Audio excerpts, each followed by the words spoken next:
Salut les amis, j'espère que tout le monde se porte pour le mieux. Alors aujourd'hui j'avais envie qu'on parle un petit peu de l'amour et de la souveraineté. Parce que c'est vrai qu'on parle souvent de la souveraineté, mais quelle est sa place dans l'amour? Ça c'est un petit peu plus compliqué. Alors avant de commencer, j'aimerais préciser qu'on va parler un petit peu de l'amour au sens large du terme. C'est-à-dire aussi bien au sens de l'amour amoureux que de l'amour au sens familial, que des relations amicales ou des relations professionnelles. Voilà, peu importe la relation, mais à partir du moment où il y a de l'amour pour l'autre, voilà, c'est une relation d'amour. Alors c'est vrai que ouais, on est beaucoup à penser quand même que l'amour c'est pas si simple que ça. Et parfois, on va même jusqu'à se dire que bah, l'amour, ça suffit pas toujours. Il suffit pas toujours d'aimer pour que les choses se passent bien.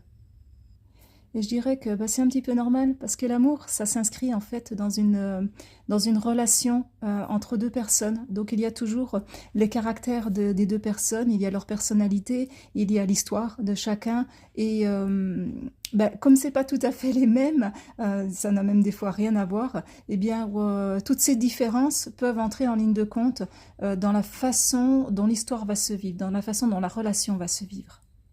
Par exemple, une personne qui aura été abandonnée dans son enfance va vivre, en tout cas court le risque de vivre chacune de ses relations avec la peur d'être abandonnée à nouveau. Et là, ça va être un petit peu difficile parce que à l'amour qu'elle va ressentir pour l'autre va se créer en même temps l'attachement pour l'autre. L'attachement au sens de j'ai une peur excessive de te perdre. Et donc la peur va prendre le dessus sur cet amour. Et cette personne, par conséquent, risque d'être toujours dans la demande de preuves de l'amour, pour se rassurer, pour être sûr que cet amour est toujours là, pour être sûr que l'autre ne va pas la laisser tomber.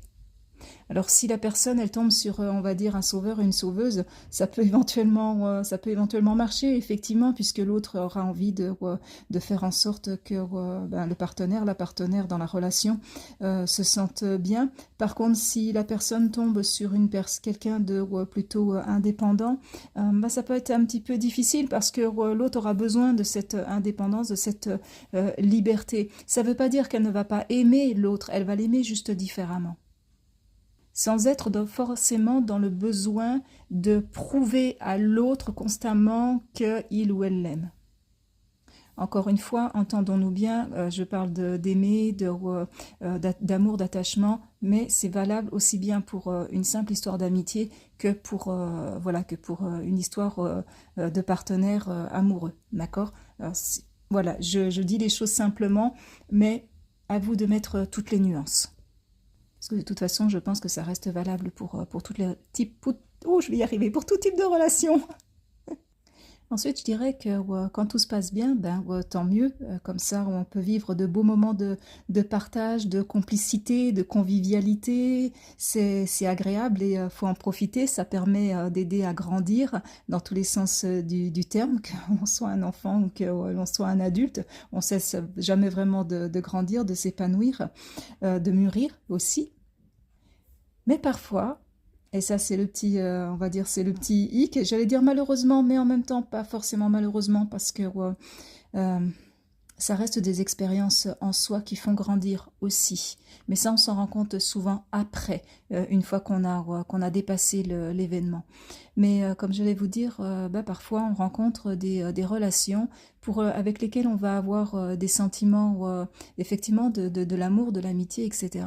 Mais la relation ne va pas être saine pour nous. Elle ne va pas, comment dire, nous apporter du bien-être immédiat, mais au contraire, ça va être plutôt quelque chose de confrontant.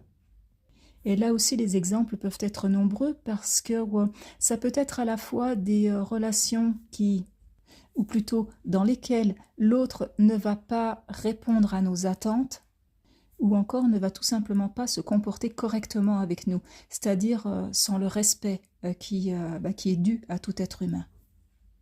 Ou en tout cas que tous les êtres humains se devraient, entre eux, devraient avoir ce respect les uns vis-à-vis des autres. Bon, pas seulement entre les humains, on est d'accord, hein. Il y a aussi vis-à-vis de la nature, des animaux et de tout ce qui vit, de tout ce qui est sacré de par le monde. Mais ça, c'est une autre histoire. Restons-en aux êtres humains. Et donc, c'est comme ça qu'on risque de tomber dans des relations qui peuvent être, comme on les qualifie, toxiques, nocives, dysfonctionnelles.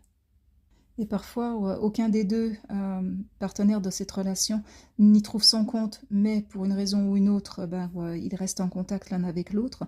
Et à d'autres moments, c'est seulement l'un des deux qui n'y trouve pas son compte, alors que l'autre, ce fonctionnement lui convient très bien. Et c'est comme ça qu'on finit par se dire que aimer l'autre, c'est pas si simple que ça. Et comme je vous le disais au début, on finit par se dire également que l'amour ne suffit pas dans ce cas-là. On a l'impression qu'on a beau aimer l'autre, ça ne matche pas. Voilà, c'est comme ça. On n'y trouve pas son bien-être, on n'arrive pas à s'épanouir. Voilà, c'est encore une fois, tout est compliqué. Maintenant, posons-nous la question, où est la souveraineté dans tout ça? J'aimerais préciser tout d'abord que la souveraineté, il ne faut pas la confondre avec l'émotionnel. L'émotionnel, c'est par exemple quand on va se confronter à l'autre au cours d'une dispute, ça va être se mettre en colère, lui dire ses quatre vérités, pourquoi pas, voire même l'insulter quand on est emporté par l'émotion. L'émotion, ça va être également quand on est avec l'autre, que tout se passe bien, c'est agréable et tout, ça va être d'oser rire, d'oser partager ce moment de bonheur, de joie, de lui exprimer, voilà aussi, on a ce droit. Et voilà, donc il y a l'émotionnel d'un côté, la souveraineté de l'autre. Alors, ça ne s'exclut pas l'un l'autre, d'accord? Parce que, voilà, être souverain, c'est aussi avoir des émotions. Vous allez me dire, c'est un petit peu normal, l'émotion, c'est naturellement être humain. On ne serait pas un humain si on n'avait pas ces émotions-là. Petite parenthèse également, voilà, pour ceux qui penseront également en même temps que moi, mais les animaux aussi ont des émotions, faut pas les oublier, faut pas les oublier. Et je suis pas loin de penser aussi personnellement, mais j'ai envie de dire, ça ne concerne que moi, que les végétaux éprouvent une forme d'émotion qui leur est bien propre à eux aussi. Voilà, je ferme la parenthèse.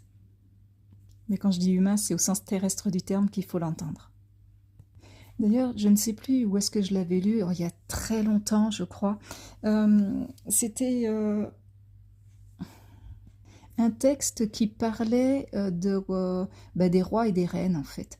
Et alors, c'est dommage d'avoir oublié son auteur. Désolée, j'aurais bien voulu vous le transmettre, mais bon, c'est pas grave, on va faire sans. Dans ce texte, l'auteur disait qu'un bon roi ou une bonne reine, enfin, il parlait surtout des rois, puisque, voilà, pendant longtemps, l'histoire a parlé plus des rois que des reines, mais un bon roi, c'était pas celui qui savait dominer son peuple, qui savait le soumettre, mais le meilleur des rois, c'était celui qui avait du respect pour son peuple. C'était celui qui était au service de son peuple et au service du bien-être de son peuple. Et là, la souveraineté appliquée au sens individuel du terme, celle que nous pouvons tous connaître, toutes et tous connaître, eh bien c'est exactement la même chose, dans le sens où être souverain, ce n'est pas savoir dominer les autres, ce n'est pas savoir les soumettre à nos désirs, à nos envies, ce n'est pas les écraser par notre comportement, notre personnalité, ça n'a rien à voir, ça c'est du pur ego, j'ai envie de dire tout simplement. C'est même plus que de l'ego parce que c'est la volonté de vouloir posséder le pouvoir. Voilà, c'est vraiment l'envie d'être dans le pouvoir par rapport à l'autre. La personne qui est souveraine d'elle-même, elle a effectivement une forme de pouvoir, mais qu'elle exerce d'abord sur elle-même, dans le sens maîtrise de soi. Connaissance de soi également. Elle sait ce qu'elle peut faire et elle va l'utiliser pour bien faire, ou en tout cas pour faire au mieux, pour elle-même et pour les autres. Tout comme le respect qu'elle ressentira, elle va l'appliquer aussi bien aux autres qu'à elle-même. Et ça, c'est aussi important de bien l'entendre. C'est que la personne qui est souveraine ne va pas toujours se tourner vers l'autre. Elle va aussi savoir prendre soin d'elle-même. Et c'est là tout l'intérêt de la souveraineté appliquée à toutes les relations d'amour, ou en tout cas où l'amour est en jeu, où l'amour prend place. C'est que la personne qui est souveraine d'elle-même, elle va chercher le juste équilibre dans la relation entre l'autre et elle-même. Elle va faire une place à l'autre, mais sans jamais oublier sa propre place. Par exemple, une personne qui va être dans le sacrifice dans une relation n'est pas dans la souveraineté. Parce qu'elle est tournée vers l'autre, vers l'extérieur, mais elle n'est pas tournée vers elle-même aussi. Elle n'a pas cet équilibre entre elle et les autres. C'est uniquement les autres. Et le sacrifice, c'est pour cette raison-là que ce ne sera, à mon sens, jamais de la souveraineté.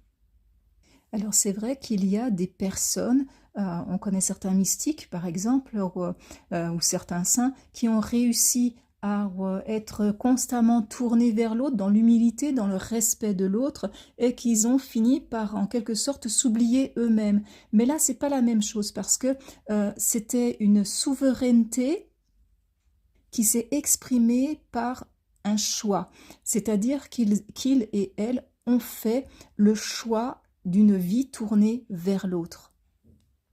Dans ce sens, ils ne se sont pas sacrifiés. Et en quoi on voit la différence? Tout simplement parce qu'ils ont été épanouis, ils ont trouvé du bonheur, ils ont trouvé de la joie dans ce qu'ils ont fait. Par contre, la personne qui est constamment dans le sacrifice, elle va se fatiguer, elle n'aura jamais du temps pour elle, elle dira aussi qu'elle a 36 000 choses à faire, que personne ne l'aide. Et pour certains, même, ils disent que personne ne les aide, mais ils n'acceptent pas l'aide pour autant. Pour d'autres encore, c'est dès qu'on leur demande quelque chose, ils vont tout laisser en plan, comme on dit, tout à faire cessante, pour répondre à notre attente. Ils ne vont pas savoir dire non. Et dans le fond, on se rend compte que ce sont des personnes qui ne sont pas particulièrement heureuses. La personne souveraine, elle fait le choix d'aimer, mais j'ai presque envie de dire presque un choix conscient. Elle sait ce qu'elle fait. Et donc cela implique que si la relation n'est pas saine ou n'est plus saine, qu'elle devient toxique, nocive, ou même sans parler de toxicité ou de nocivité, mais que la relation ne lui permet plus de s'épanouir, elle peut décider, elle peut faire le choix, cette fois-ci, de se retirer de la relation. Même, et c'est ça, tout le petit truc en plus de la souveraineté dans l'amour, c'est que même si elle continue à aimer l'autre, elle va se choisir. Et à ce stade, on pourrait me dire, mais finalement, c'est quoi la différence entre la souveraineté et l'égoïsme? Parce que si on se choisit alors qu'on aime l'autre, est-ce que c'est pas un peu de l'égoïsme? Alors non, justement, on va voir la différence entre les deux. La personne qui est égoïste, elle va... alors je vais caricaturer un petit peu les choses, mais en gros, c'est comme si elle allait se dire, elle allait un peu se laver les mains de la relation, et puis se dire, oh là là, après moi le déluge, moi ça me convient plus, même si j'ai encore des sentiments pour, moi je m'en vais, voilà, je reste pas, il peut lui arriver ce qu'il veut, ou elle peut faire ce qu'elle veut, voilà, peu importe, ça me concerne pas, je m'en fiche, et ciao bye bye, je passe à autre chose. Ça c'est un petit peu plus de l'égoïsme, à mon sens. Alors on peut ne pas être d'accord avec moi, il n'y a pas de souci. Comme je vous l'ai dit, je caricature peut-être plus qu'il ne faudrait, je n'en sais rien. Voilà, à vous de voir comment cela vous parle. Quoi qu'il en soit, la personne souveraine, elle, c'est... comment dire? L'état d'esprit va être différent. Je dirais que cette personne, elle a conscience que les choses ne vont pas forcément être faciles en mettant fin à la relation. Elle a conscience qu'elle elle éprouve toujours de l'amour pour l'autre et que l'autre va potentiellement lui manquer. Je pense qu'elle met fin à une histoire qui a compté pour elle. Mais en même temps, elle a conscience que si elle ne le fait pas, elle va continuer à être malheureuse, qu'elle ne va pas s'épanouir, que cette relation va ou peut-être bloquante pour elle. Et si je dois donner un exemple, encore une fois un petit peu caricatural, mais par exemple je dirais que l'égoïste va claquer la porte du jour au lendemain, éventuellement sans explication, sans se justifier, enfin plutôt sans explication, j'aime pas trop le mot se justifier, mais sans explication. Et par contre, la personne souveraine, elle va le faire dans le respect de l'autre. C'est-à-dire qu'elle peut très bien lui expliquer ce pourquoi elle met fin à cette relation. Mais sans colère, en posant les mots justes, en étant simple dans les paroles, mais clair en même temps. En étant axée, alignée avec elle-même. Et encore une fois, tout en respectant les sentiments de l'autre.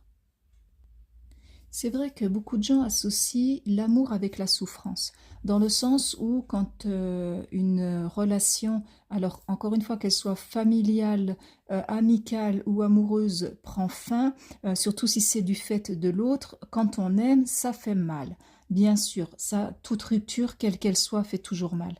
Mais parce que on aime, j'ai envie de dire là, c'est logique. C'est logique, c'est normal d'avoir mal à ce moment-là.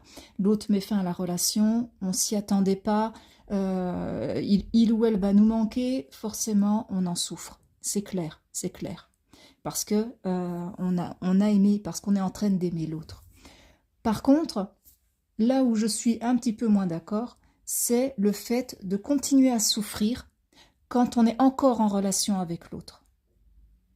De souffrir à l'intérieur même de la relation. Et c'est là aussi qu'on va voir la différence entre l'égoïste et le souverain. Parce que l'égoïste, s'il souffre dans la relation, il va même pas chercher à la sauver. Voilà, il va tout de suite tourner les talons et partir ailleurs. Par contre, la personne qui est un peu plus souveraine d'elle-même, elle va déjà tenter une fois, deux fois, de sauver la relation, en tout cas de la redynamiser différemment. Si on n'est pas, en plus, si on n'est pas dans le cadre d'une relation toxique, on verra ça tout après.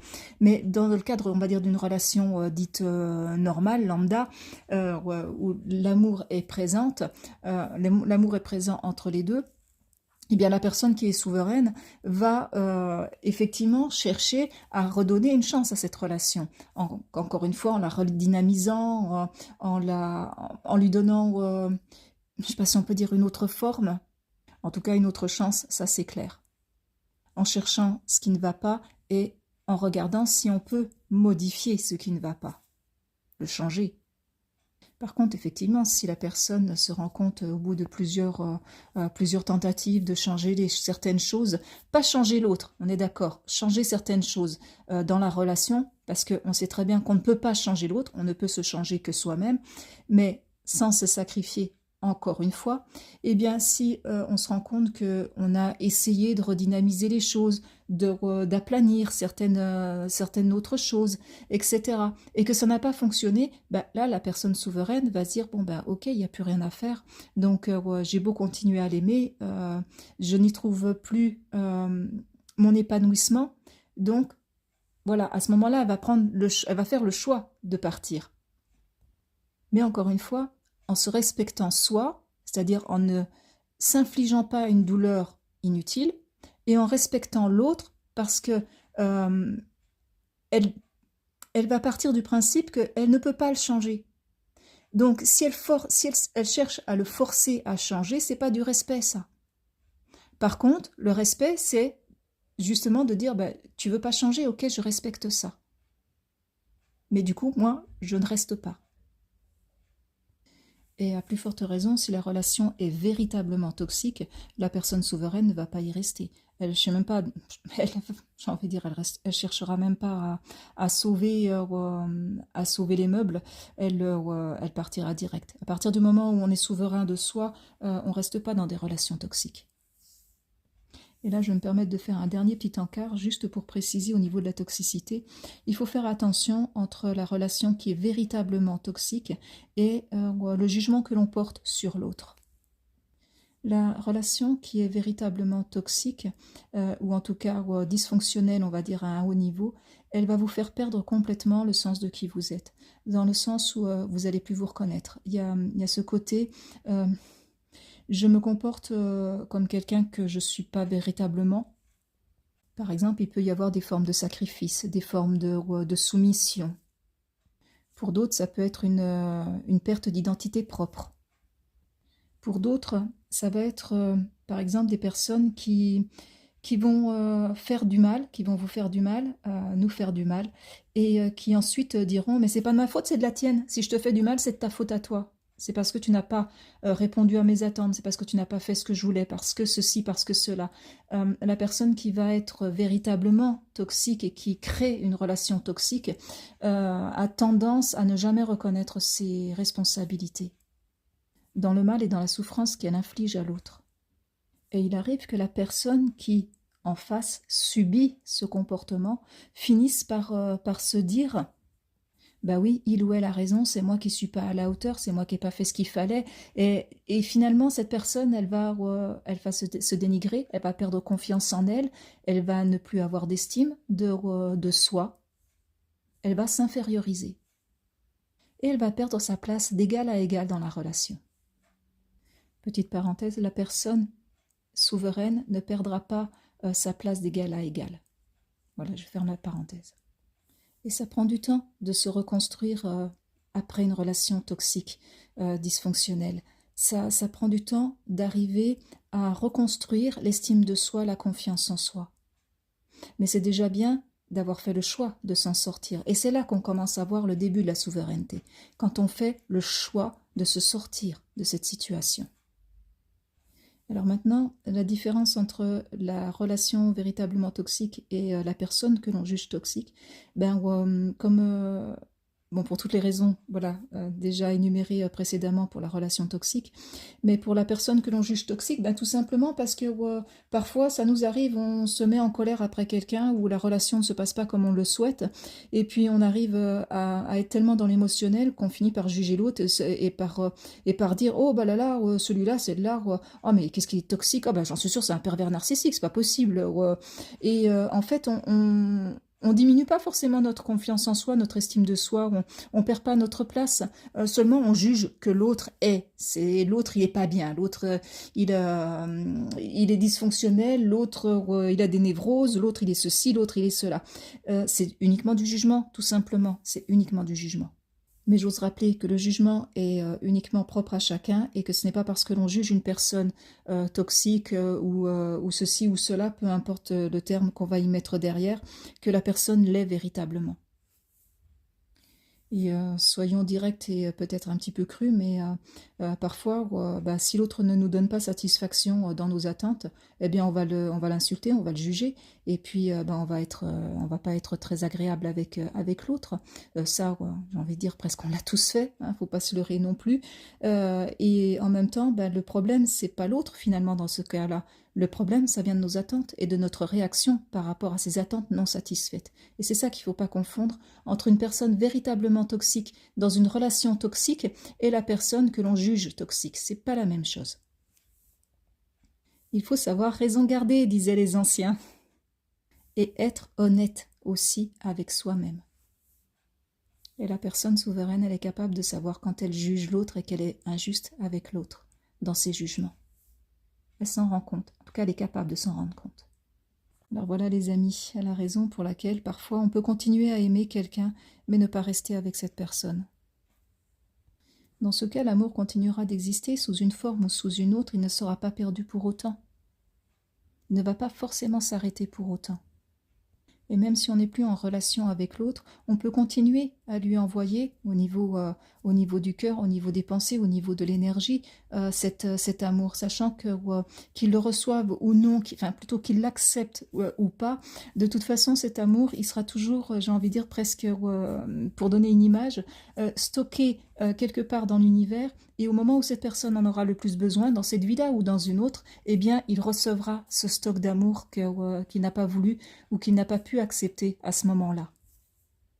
C'est pour ça que les guides ou les maîtres d'ascension disent tous, les archanges aussi, j'imagine, en tout cas de sur les guides et les maîtres d'ascension, ils disent tous que l'amour n'est jamais perdu. Et je souris parce que là j'entends Michael qui me dit, parce que j'avais un doute sur les archanges, et Michael qui me dit tu peux nous rajouter sur la liste. Voilà, comme ça on a la réponse en direct. Oui, l'amour n'est jamais perdu. Il existe et il continue à exister toujours, et il a toujours un sens. Il prendra peut-être une autre forme, une autre direction. On l'exprimera peut-être d'une façon différente, c'est tout. Mais il sera toujours présent, et cette fois-ci vraiment dans le juste équilibre, parce que le juste équilibre nécessite aussi de ne pas s'oublier soi-même. Et dans le choix de quitter la relation, c'est vrai, dans tous les exemples qu'on a pu donner, quand il est nécessaire de la quitter, bien évidemment, eh bien, on aura non seulement décidé de se choisir soi-même, on aura décidé aussi de se donner de l'amour et du respect à soi-même. Parce que certes, l'amour, c'est le donner et le recevoir à l'extérieur de soi, c'est-à-dire dans la relation avec l'autre, ce que l'autre me donne, ce que je reçois de l'autre, ce que je donne à l'autre et ce que l'autre reçoit de moi. Mais c'est également, et ça, je crois que c'est plus rarement dit, c'est également le donner et le recevoir à l'intérieur de soi. Ce que je me donne à moi-même et donc ce que je reçois de moi-même et ce que je reçois de moi-même parce que je me donne à moi-même. En toute innocence et toute plénitude du cœur. Juste aimer. Voilà, tout simplement. Juste aimer. Sur ce, les amis, je vous laisse. J'espère que ça vous aura parlé. Comme d'habitude, faites preuve de discernement. Prenez voilà, ce qui résonne avec vous. Si ça ne résonne pas, c'est pas grave. C'est que ce n'était pas pour vous pour l'instant, pour aujourd'hui. Mais voilà, je pense que si vous m'avez écouté jusqu'à présent, c'est peut-être qu'il y avait une raison, ou en tout cas une petite résonance, je l'espère. Je vous souhaite de bien vous porter. Prenez bien soin de vous. On se retrouve un peu plus tard dans une autre vidéo. Et en attendant, je vous souhaite tout plein d'épanouissement, tout plein d'amour et que la paix et la lumière vous accompagnent, vous et les vôtres, sur votre chemin. À tout bientôt. Ciao, bye bye.